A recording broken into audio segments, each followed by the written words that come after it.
अध्याय 2 सांख्य योग। जब श्री कृष्ण ने जीवन का रहस्य समझाया। भूमिका कुरुक्षेत्र का मैदान। दोनों ओर की सेनाएं अपने अपने स्थान पर खड़ी थीं। शंखनाद हो चुका था। युद्ध अब आरंभ ही होने वाला था। परंतु ठीक उसी क्षण पांडवों के महान धनुर्धर अर्जुन का हृदय विचलित हो गया।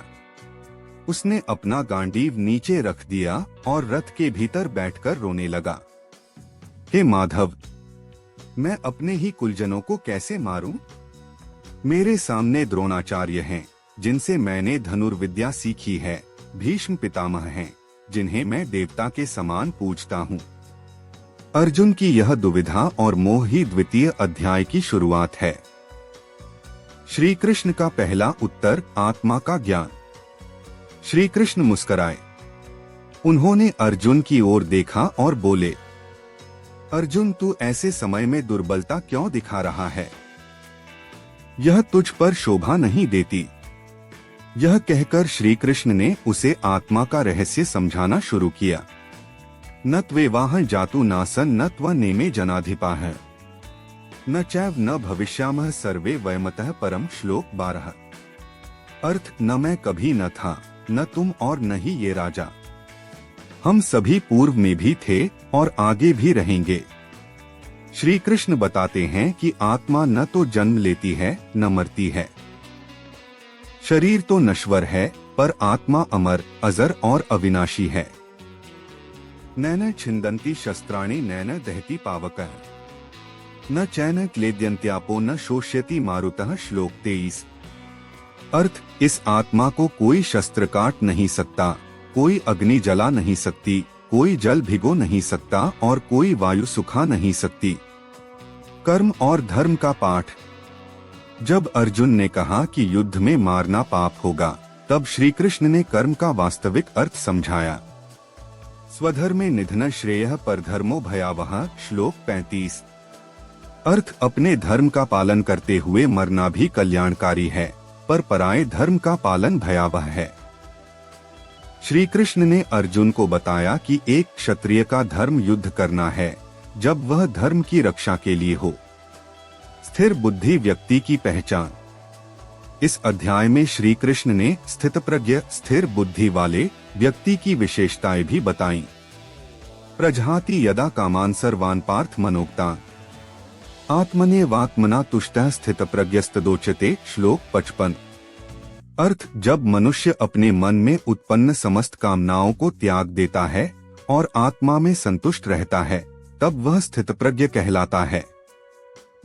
अर्जुन का मन और मोह की उलझन। कहानी को और बेहतर ढंग से समझने के लिए एक काल्पनिक दृष्टांत लें। कल्पना कीजिए, अर्जुन और एक जिज्ञासु बालक की वार्ता।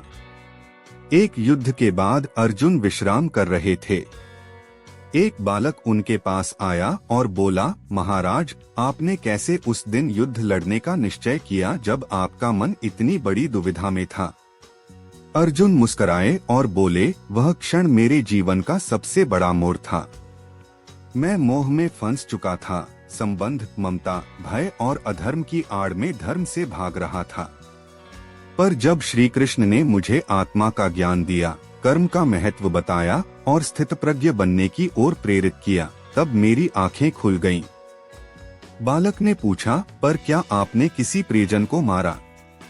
अर्जुन बोले, मैंने शरीर को मारा, पर आत्मा को नहीं। और यदि मैंने अन्याय को नहीं रोका होता, तो यह सारा धर्म डगमगा जाता। श्री कृष्ण ने कहा था, युद्ध मत देख, धर्म देख। ज्ञान योग से कर्म योग की ओर। इस अध्याय में श्री कृष्ण एक और महत्वपूर्ण सिद्धांत देते हैं, निष्काम कर्म। कर्मण्येवाधिकारस्ते मा फलेषु कदाचन मां कर्मफल हेतुर्भूर्मा ते संगोस्त्व कर्मणि। श्लोक 47। अर्थ, तेरा अधिकार केवल कर्म करने में है, उसके फल में नहीं। तू कर्म के फल का कारण मत बन और न ही कर्म न करने में आसक्त हो। यह श्लोक आज भी हर युग में प्रासंगिक है। कोई भी कर्म निष्काम हो, तभी वह पवित्र होता है।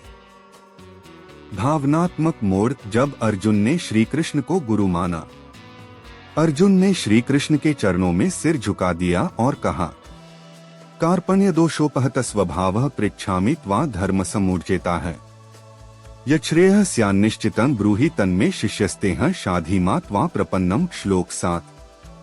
अर्थ, मैं मोह में फंसा हूँ, मुझे धर्म का ज्ञान नहीं, मैं अब आपका शिष्य बनता हूँ, कृपया मेरा मार्गदर्शन करें।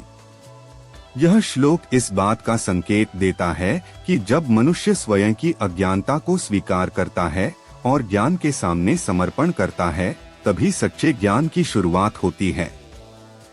अध्याय 2 का सारांश। 1. अर्जुन का मोह, युद्ध से भागने की इच्छा। 2. श्री कृष्ण का आत्मा ज्ञान, आत्मा अजर, अमर और अविनाशी है। 3. कर्म योग, अपने कर्तव्य का पालन करना ही धर्म है। 4. निष्काम कर्म, फल की इच्छा के बिना कर्म करना। 5. स्थितप्रज्ञ व्यक्ति, जो सुख दुख, जय पराजय में समान रहता है। 6. शिष्यत्व की स्वीकृति, अर्जुन ने श्री कृष्ण को गुरु माना। जीवन के लिए शिक्षा। जब हम जीवन में दुविधा में होते हैं, तब हमें श्री कृष्ण जैसे गुरु की आवश्यकता होती है, जो हमें मोह से मुक्त कर सत्य का मार्ग दिखा सके।